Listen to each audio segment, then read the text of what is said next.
David Hogg is the vice chair of the DNC, and he's also very vocal. He was a part of March for Our Lives. He was a part of the Parkland school shooting. He was one of the members that was there, and he's been doing like a podcast tour where he is discussing how he is trying to raise money to replace the incumbents in the Democratic Party. He says that some of these people got to go, that they're too old, that they're holding us back, etc. Well, as I predicted, because he has been very, vocal about this, there are consequences that come with that from the chair of the DNC and the Democrat Party leadership. They are not happy with what David Hogg is trying to do, which is interesting considering the new approval rating shows that the Democratic Party is seeing new lows. Everybody needs to pay attention to this. You would think with these numbers, they would get together and say, listen, we got to do something different, but that doesn't seem to be the case. Check out these numbers, then we'll get into this ultimatum that they gave David Hogg. Yeah, this, I think, is a revolt that is going on within the Democratic Party right now, Democrats and their leaders. I mean, take a look nationally. Hello, Democrats on Dem leaders in Congress. The belief that they will do the right thing when it comes to the economy. Last year at this time, 80% believed that the Democratic leaders in Congress would do the right thing when it comes to the economy. And keep in mind, this is Democrats. Look at where we are now. That number has been slashed in half to just 39%. Holy Toledo, he's right. It doesn't really make any sense because the Democratic Party right now is not in charge, right? They're not in the White House. They don't have the White House. They don't have the House. They don't have the Senate. But I think where this is coming from, and I've heard it from a couple of my former classmates, they've made it very clear to me, they're pissed off because they feel as though the Democratic Party isn't fighting back hard against Donald Trump. And I think that's where these numbers are coming from. But look at that. That's a big difference. 80% that Dems would do the right thing on the economy in April 2024. So that's prior to the election. And now that Trump's in office, April 2025, now only 39% feel that that is going to happen.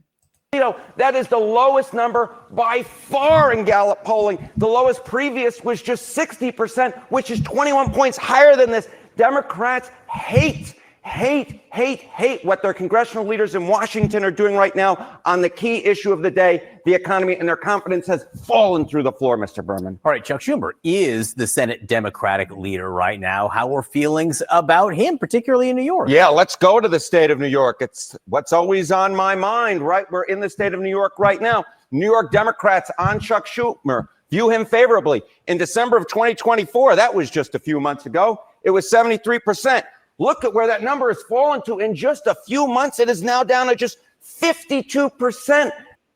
This guy is so animated. He cracks me up. You can tell this guy really loves his job. Harry really loves his job. But now look at Dem leadership in the Senate, right? So Chuck Schumer dropping from 73% to 52%. Again, the Democratic Party is not in charge right now. They're not in power, not in the Senate, not in the House, and not in the White House. And these numbers are astounding because when you look at the percentages, even though Donald Trump is still dropping, like he's dropped significantly too, it seems like his numbers still seem to be higher than the Democratic Party. It doesn't make any sense because, again, they're not in power.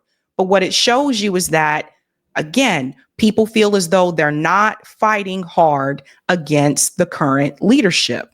That is the lowest I could ever find in Siena College on how Democrats in Chuck Schumer's home state view him. And keep in mind, if you're thinking about a primary challenge, it would be a few years away. But Alexandria Ocasio-Cortez's favorable rating among Democrats is considerably higher in the 60s. So he is doing quite poorly in his own home state of New York. I never thought I'd see the day in which just 52% of New York Democrats would view Chuck Schumer favorably. It's almost unfathomable. Yeah. And Chuck Schumer is not up for re-election anytime soon. That's the other thing. Remember, the Senate seats are 6 years, right? So I kind of feel like this could be their attempt to pressure him to try to step down. A number of Democrat congressmen have already decided to resign. So I wonder if that's what they're doing with this. They're trying to pressure him to step aside, just like they did Biden. The footnote, the tiny footnote here, I think it will look much bigger to the Schumer team this morning as they look at that. When you're talking about Chuck Schumer, why? Is there an answer to the question? Is there an answer to the question of why his ratings dropped? Yeah, it's because they simply don't like the job he's doing as Senate leader. I mean, look at this. Should Schumer stay as Senate leader? Again, according to New York Democrats, just 50% say yes. Look at this number. 48% say no. This screams siren should be going off. Primary challenge, primary challenge, primary challenge. When you're a Democrat in New York and these are your ratings, this is a big wake-up call if you're Chuck Schumer, John Berman. Harry Etten, thank you very much. I'm glad we're using last names this morning. Sarah. Using full name. That guy's very excited about his job. So, yeah. You would think that would be an alarm to Chuck Schumer, but it's not. In fact, the Democratic Party is continuing to go on the same course that they have for as long as I can remember. Now, I wanted to show you that because one person, again, like I said, David Hogg, who's the vice chair of the DNC, he said he wants a change. He wants some of these older incumbents out of office, and he wants newer, younger, fresher energy. Well, David, you may not have to go home, but you may have to get the hell up out of there. Because right now, they're trying to get rid of David, which is what I think many of us predicted would happen if David kept talking. The DNC is giving David Hogg an ultimatum. Oh, buddy. Buddy. The DNC is going to force David Hogg to decide, get out of the primary game or lose his DNC post. Let's just go ahead and pause right there. What did I tell you? This is why there's no reforming the Democratic Party. Now, this is the vice chair of the DNC. It's not like David Hogg is like an entry-level congressperson. He's the vice chair of the DNC. And the chair of the DNC and other members of Democrat Party leadership don't like what he's doing. They're like, look, you need to stop raising money to try to get rid of incumbents in this party, or you're going to lose your post. Let's go on a little bit more. During a member call on Thursday, DNC Chair Ken Martin, remember that's the guy that Marianne Williamson voted for and said he would do the right thing. Does everybody remember that? Does everybody remember the conversation that Brianna Joy Gray had on Bad Faith with Marianne Williamson? And one of the members of Our Revolution, where Marianne said, Ken's got to be the way, it's got to work. Otherwise, the only other option is, people are going to revolt in the streets. So she was defending her decision for voting for Ken Martin for DNC chair, even though she ran for DNC chair. And this is what we get. DNC Chair Ken Martin is expected to announce a proposal to change the party's rules to mandate all DNC officers to stay neutral in all Democratic primaries, according to a person directly familiar with the plan and granted anonymity to describe private discussions. The move comes after Hogg pledged last week to spend millions of dollars funding challenges to asleep at the wheel Democrats in primaries, igniting a firestorm inside the DNC. So that is why I feel there's no reforming the Democratic Party. This is why I continue to say this. Now, Ken Martin had the audacity to tweet this as if people weren't going to call him out. The DNC can't be seen putting the thumb on the scale for any candidate, full stop. I'll say it again. The DNC can't be seen putting the thumb on the scale for any candidate, full stop. It is our duty to stay neutral, and I take that seriously. We have to learn from the past, not risk repeating the same errors.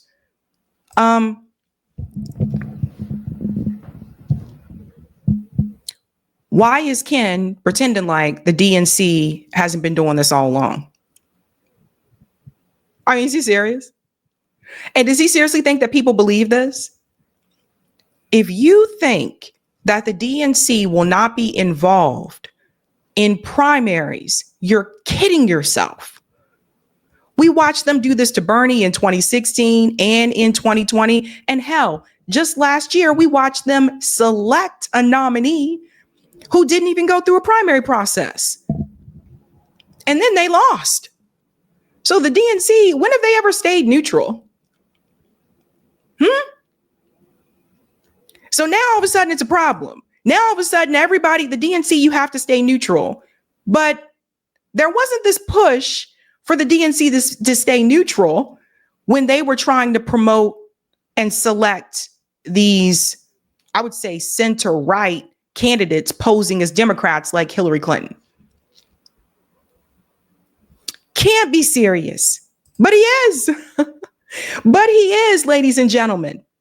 Even Fox News is making fun of it. This is the crazy part. Like, even they're calling out the hypocrisy. Here's the problem for the DNC. They have a hypocrisy problem. A lot of people like David Hogg, perhaps, remember Bernie Sanders in 2016 and Donna Brazile, who wrote the book, who said if the fight had been fair, one campaign would not have had control of the party. She was meaning the Hillary Clinton campaign. She said it was not criminal, but it compromised the party's integrity. Elizabeth Warren was asked, do you think this was rigged against Bernie? She said, yes. We all remember the emails that came out that talked about Bernie Sanders' religion and how that would play in Kentucky and West Virginia. Even the New York Times called into question the integrity of the DNC and their fairness there. And then we remember 2024, where not a single vote was cast for Kamala Harris. I get it was an aberrational circumstance, but I'm certain there are young people, there are Gen Z, there are progressives on the sidelines who feel like the deck has been stacked against them, and the DNC is going to have to figure that out. Ken Martin's right, but you got to grapple with the past. Here's the problem for. So shout out to Case Study QB for that clip.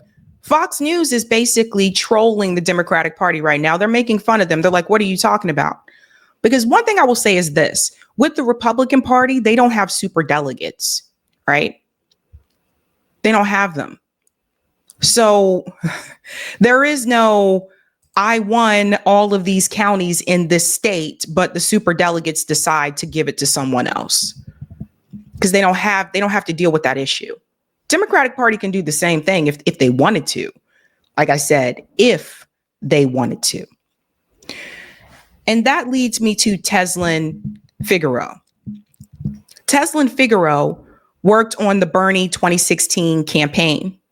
And Tezlyn has been very vocal about some of the mistakes that were made during that time and some of the mistakes that are being made right now. So she has done a number of interviews where people are asking her, what is your opinion about those, like a David Hogg, Bernie and AOC, who are trying to change the Democratic Party? She was on The Breakfast Club. She was on News Nation. I want to show you what she said to Charlemagne on The Breakfast Club, because this is something I think that progressives need to hear. What do you call the streets, though? Because, Bernie and AOC did just have 36,000 people in that. Well, there's still a demographic, people that are not involved at all. Mm-hmm. People that don't give a damn about none of this. Bernie Sanders demographic, and I'm just going to be honest, the progressive demographic, the Rainbow Coalition, is white liberals. Let's hear it again, because this is something I feel like, again, like this is the stuff that I feel like the Sam Cedars, they don't want to deal with this. They don't want to deal with this issue, right? But people need to hear it. I mentioned it as well. I'm noticing a difference in the crowds that I see at these rallies. I don't see too many people that look like me. And that says something. And it's not just the Bernie and AOC rallies. It was also the anti-Trump protests that happened a couple of weeks ago, the hands-off protests. Again, I'm looking at the crowds and I don't see too many people looking like me. Even Don Lemon, someone sent me this clip, even Don Lemon told his audience not to participate in those hands-off protests, to stay home. He said, Black people stay home. Hear it again. This is stuff people don't want to deal with it. What do you call the streets, though? Because, Bernie and AOC did just have 36,000 people in that. Well, there's still a demographic, people that are not involved at all. Mm-hmm. People that don't give a damn about none of this. Bernie Sanders demographic, and I'm just going to be honest, the progressive demographic, the Rainbow Coalition, is white liberals, pretty much white progressives. There's still a lack of talking to those that have completely given up, completely disenfranchised. Obviously, and also at Coachella, the average ticket was $700-800. Well, no, that wasn't Coachella. Bernie came out of Coachella, but they had a whole other event. He did Coachella though too, though. Yeah, he came out to Coachella, but they had a whole other event. We're working on that campaign. I'm just gonna be straight up with you. You know, I'm very clear. We'll pause there for a second. Lauren said Sabby is correct. The crowd is definitely not as cute as our Sabby. Oh, that's really, really, really sweet. There's a reason for this as well. I want to make this very clear. Sometimes, like, you have to meet people where they are, right? So we talk about this with mutual aid as well. Like, you have to go to the people. You cannot expect the people to come to you. And what I've said this over and over, these crowds, these rallies that Bernie and AOC are having, what you see is that they are going to places that don't have much of the Black population, which is a group that the Democratic Party needs in order to win. And if the Democratic Party, if they don't fix that, they'll see Black people staying home again, because that's really why Kamala lost, because a lot of Black people stayed home. People stayed home. What, it was like roughly 6 million people altogether that stayed home. Now, she won the Black female vote, but not the Black male vote. And when you put those two together, you see her percentage is lower than Biden and Hillary and, of course, Obama with Black voters. This is something they don't want to deal with. And to be honest with you, I feel like what I saw from the progressive movement, I feel like they don't want to deal with it either. I really do. And I look back on it sometimes and I'm thinking, you know, I thought at that time everybody was progressive and wanted progressive policies and all those things. And then I look back on it and I was like, nah, I think a lot of these people are just liberals and they just wanted healthcare. Because how else can you explain trying to make the excuse for Kamala or trying to make the excuse for Crime Bill Joe, right? Meeting people where they are, that means going to them.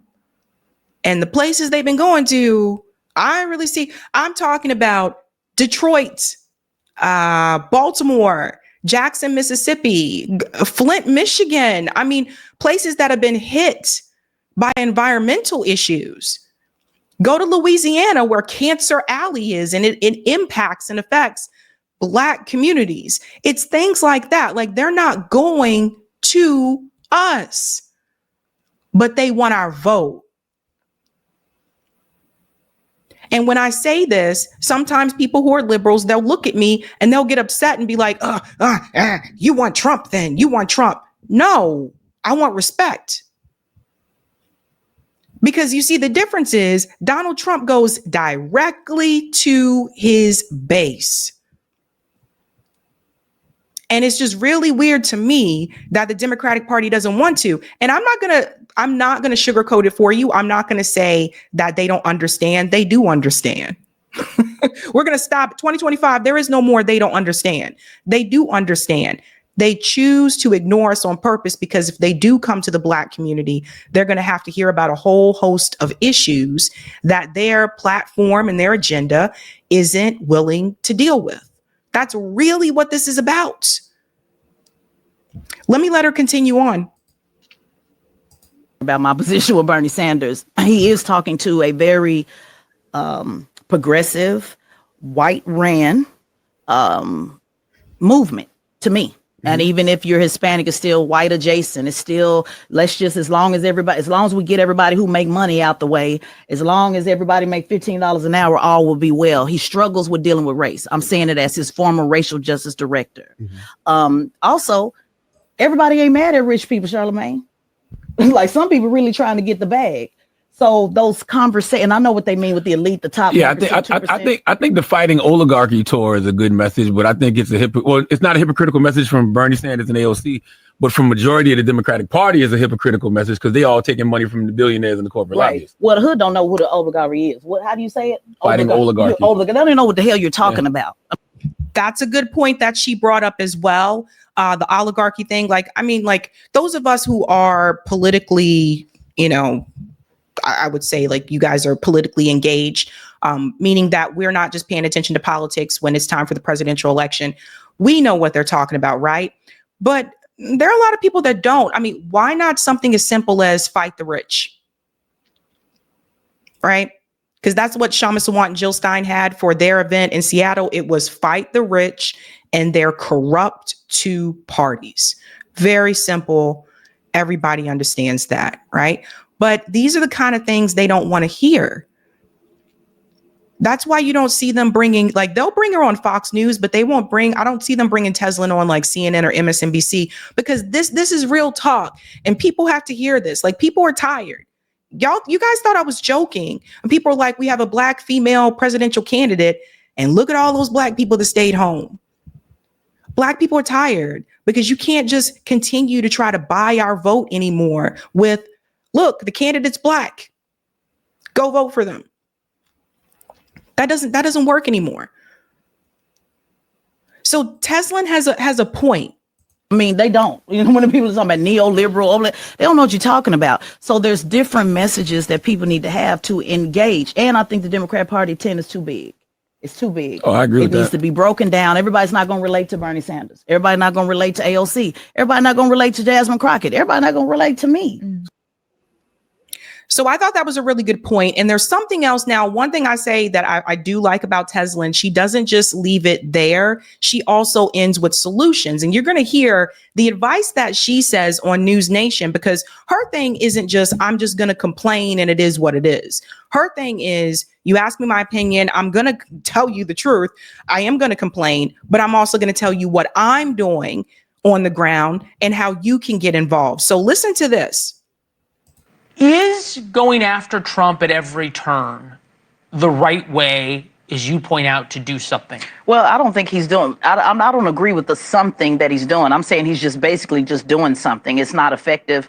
It's not working. I'm not listening. I don't hear Democrats talking about the midterms. To me, to even be talking about what's happened 4 years from now and who's going to run for office for 4 years when there's no strategy for midterms right now, that seems to be a problem on the Democrat side. But James Carville put out a piece today that said that, you know, Democrats should continue to roll over and play dead. I mean, he's literally saying that Democrats should do nothing at all and let it play out, let things play out. So that's what it looks like they're doing. So Bernie Sanders is going on his tour, but I don't know if it's going to drive solutions with. Pause for a second. This is exactly what they're doing. So they're basically buying time. That's what they're doing. They're like, let's just play it out. Trump is going to be so horrible. Let's just sit back and let him screw everything up. And then come 2026 for midterms and then 2028 for a presidential election, we'll win, not necessarily because we promise anything to the people. We won't have to promise anything to the people. They'll vote for us because Trump has been so bad. That's what they're going to rely on. You see it right now. What did I just show you? They're giving David Hogg an ultimatum. Shut up or get out.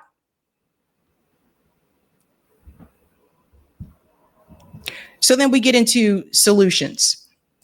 Actually getting people to get involved, run for office and so forth. So we'll just see. You think about this list of potential presidential candidates, because that's really where this is. You get somebody who becomes a leader and then you get somebody who then pushes the party forward. Whitmer, Polis, Murphy of Connecticut, Gavin Newsom, J.B. Pritzker, Josh Shapiro, governor of Pennsylvania, Wes Moore of Maryland, Andy Beshear of Kentucky, Alexandria Ocasio-Cortez of New York. If you've got to ask yourself, who is the inspirational leader among these people? Doesn't that kind of answer the question? I'm going to be honest with you. People are not inspired right now. If folks are sitting up talking about what they're going to do in 2 or 3 years, when again, right now they're not providing solutions. I'm just a regular layperson. I just did a town hall in Atlanta. We had over 200 people standing outside in the rain to be able to find solutions to know what they can do in their community right now. So I challenge. When you say find solutions to do what they're in their community, what do you mean by that? What are you talking about? Notice how he cut her off as soon as she started to talk about solutions. Everybody see the game that's being played? I'm like, she wasn't even finished speaking. What do you mean find solutions? Well, I run a training myself. I train folks on how to run for office, which is nonpartisan, how to run for office, how to work on campaigns, how to be an organizer, how to be an activist. I mean, I literally train hundreds of people a year with no budget, no Democrat Party backing me, no Republican Party backing me. This is just something that I just do because it needs to be done. There were people who were standing outside in the rain begging for solutions. So they hear a lot of rhetoric on podcasts. They hear a lot of rhetoric on TV from Democrats, Republicans. This is wrong, that's wrong, but they're not actually providing the solution. It's great to have have people stand in the stands for Bernie Sanders, but he failed with that in 2016 when I worked his campaign. He had plenty of people that came to the stands, but never really had a strategy on how to get them to the polls. So there's a lot of talk and not enough walk. Well, we used to think about the idea of somebody who was a Bernie voter in 2016 who was going to cross over and become a Trump voter. And there turns out to be an enormous amount of those people. Tezlyn, thank you so much. Fascinating conversation. Tezlyn here, I think, is spot on. So did you hear what she was talking about? Tezlyn is focusing on local action. She's helping people locally. This is something that I've continued to push. Look at the things that you can do for your community. She said 200 people were waiting outside in the rain for her solutions event. You didn't hear about that on CNN. You didn't hear about that on MSNBC. Why not? Because they don't want you to know about other solutions. They don't want you to know about other things that you can do. Tezlyn Figaro is an activist, is an organizer. She's doing something locally. In other words, whoever runs for president in 2028 is not something she's really focused. It's not really a big deal to her because she's trying to help people where she is. And I think that that matters. I also think that if some of the people from the Bernie and the progressive movement would have listened to the concerns of Tezlyn Figaro and some others who were volunteering, then maybe things could have been done differently going forward. Because you cannot alienate one population of people. You can't just do that. And I think she has the right idea, and she's correct. People are looking for solutions. I'm hosting the mutual aid workshop on Saturday because that's one of the things that people have contacted me about. They want to know how to do it. They want to learn how to do it. Yeah, there are other things that you can do because elections come and go. They come and go. These people aren't always going to be around. Here today, gone tomorrow, especially in DC. You don't get in line. It is what it is. Now, that's important because David Hogg went onto this show, and I want you to hear what they said. This is the Clay Kane show. Listen to what they said about, number one, they were surprised that he came onto the show, but here's why they were surprised he came onto the show. Listen. David, I want to say this. First of all, I want to thank you for coming on. And I'm saying this because we reached out to your team. Y'all got right back to us. And too many times, Reese knows this too, some of these Democratic leaders don't come to Black media. They don't come to us. And we are the base. We are the base. And really? I've reached out to a lot. I'm not going to say their names. I feel like I'm on the verge of it. You are here, you're a young man, and you came and your team responded immediately, and you made it a point to come here and to dialogue. So part of it is that some of these Democrats have this media elitism. They only go on CNN and MSNBC, and Reese and I go on those shows. That's great. But here we are 5 days a week talking to the base, and it's hard to get them to come on. And I really value that you showed up and answered these questions, and we were able to at least have dialogue because a lot of them aren't talking to the people. Having your 5-minute clip on legacy media is not enough. We're talking to the people, phone calls every single day. So I really appreciate you coming on and dialoguing with us. It means a lot. Happy to be on. And I hope that there are more in the future. Maybe some of our potential future candidates can come on. And if you want them on, feel free to hit me up. Yeah. So this is what I was talking about. Notice it's not just me. It is something that is noticeable, particularly in Black media. Hell, Roland Martin said so himself after Kamala lost. He said Nancy Pelosi refuses to go onto Black media. But they want you to vote for her party? People just handing over their votes just because? It's a running theme. If you guys pay attention, you'll notice. Again, I'm anti-duopoly. I don't participate. I'm not for the Democratic Party or the Republican Party, right? I vote third party. I vote independent. I organize within my community. That's what I do. So I can understand why they would say no to me or ignore me. I don't understand why they would ignore people who are said Democrats and who do promote the Democratic Party. Like Clay here, this show in particular is not anti-duopoly. Last I checked, they pretty much support the Democratic Party. They complain about some of the things that they feel need to change, but they are pro-Democratic Party. So why would they ignore them?